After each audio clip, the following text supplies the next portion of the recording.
Hi, I am Contagion, and ALIF surgery is just over 1 month away.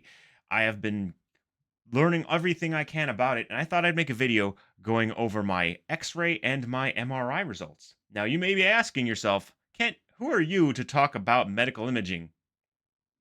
Well, nobody. But I have a friend who is a doctor, and we walked through it all yesterday, and I have her college book, which we're going to reference, and it's amazing. And this stuff is just so cool to look at and consider that I thought I would share it with you all because it excited me. So one of y'all find it exciting, if not at least a little interesting.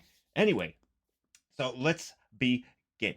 So what I've got here is my X-ray in the middle, a normal spine on the left, drawn by Mr. Netter himself, I think. Yep, there's a signature, as well as an X-ray of a normal spine here on the right. So you can see the break in my spine right here. If I zoom in a little, it might become a little more visible, but it's this wishbone-shaped crack. It's been there since I was an adolescent.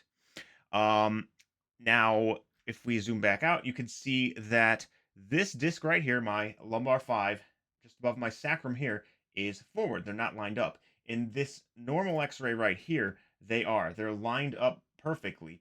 Um, my angle too is off because of this. It's tough to tell for at least from my eyes. They look similar, but it definitely is off.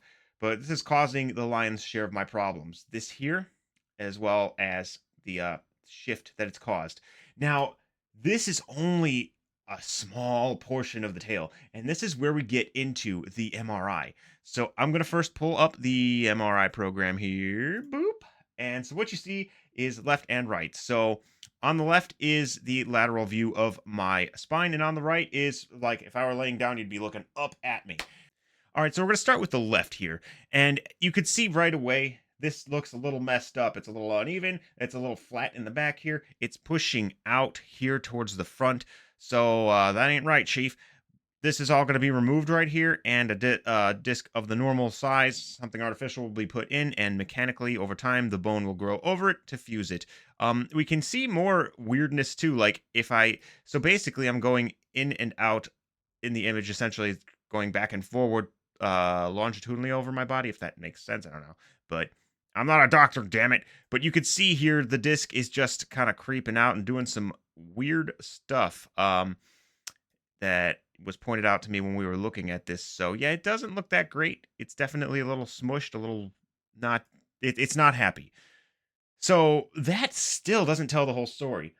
On the right side here, I'm going to pull up an image because this cross section here is going to explain a lot. So this is from the Netter book, and it is a slice featuring the same thing. So I'm going to put it over here over the left, and this is essentially my imaging from bottom up. So if we go all the way here, you can see my pelvis, and the reason it looks shattered like this is because it's essentially a stacking of images. So they might not have stacked, uh, you know, properly at the right position. At least that's my understanding of it.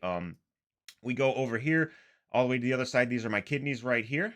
Um, but the interesting thing, so you can also see I believe this is called the cauda equina. And let me pull up that image I just pulled up because it disappeared. That's going to keep happening, isn't it? All right, let me adjust. One, actually, no. What I'll do is move it aside and get to where I want to get to. So, all my life, I have had some issues. So right here is my psoas muscle. Look at the psoas on this image. He's tiny. Mine is gargantuan.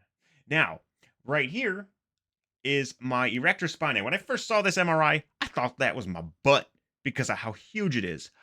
No, these are my erector spinae muscles. Compare that to here. They're much smaller. So for my entire life, ever since adolescence, these muscles have been isometrically contracting, just holding in a tense state to try and keep my spine stable from top to bottom. Um, in fact, I have another picture to show y'all, but like you could just see just giant walls of muscle here. And these dots here are nerves, which is cool. You can see the nerve endings all here. Um, yeah, it's they're way larger than they should be. So all of the strength training I have been doing all these years, the results I've gained are in spite of the fact that there is a huge neurological tax to keep all of this constantly engaged. So what that means for me is after the surgery, all of this is going to calm down a lot. My every single lift, just from like, I was thinking about it in terms of simply how strong the joint will be afterwards. Before, like, I'm going to have a solid foundation, but it goes so much deeper than that. All of this muscle that's constantly being fired to hold me steady is going to relax. All of the signaling for pain and whatnot is going to relax. So that's going to give me extra bandwidth to do just about everything. My runs should get faster, my lifts should get heavier, like, literally everything. My pain, like, it's funny because I don't really feel like I'm in that much pain, but it is there, I guess. But yeah, it's just crazy to see. And so I've got one more thing to show y'all. Yeah, it's a little bit showy, but whatever. You're here. Just be forewarned. It's me topless, from the back. Don't worry, I'm wearing shorts. So my back musculature. You can see here, these are my erector spinae muscles. They are gargantuan. They should, and if you look up a buff back online, which I suppose I'll do right now.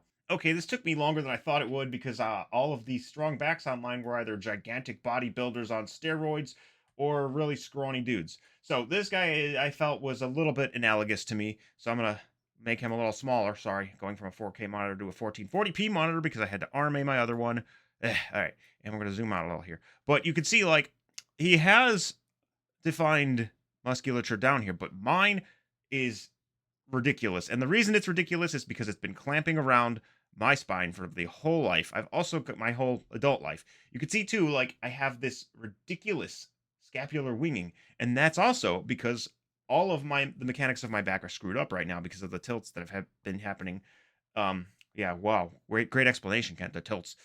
So the winging has been happening due to the adjustments in posture that have been made and the compensations. Like my ribs are probably always flared in a weird way, and I can't really explain it all that well, but a lot of that is probably going to change after the fusion as well as after some PT. So anyway, that's all I've got with this video. I'm going to get my stupid ugly back out of here now because no one wants to see that. They want to see medical imaging of giant muscles that aren't doing anything useful. Anyway, I hope you enjoyed that. I know when I was going over this with my doctor friend yesterday, I was like, this is amazing. I got to make a video. And so that is what I did. It's making me look forward to ALIF a whole lot more because it really does seem like it's going to make a world of difference for me. And it's going to introduce me to a new baseline that I didn't know was possible.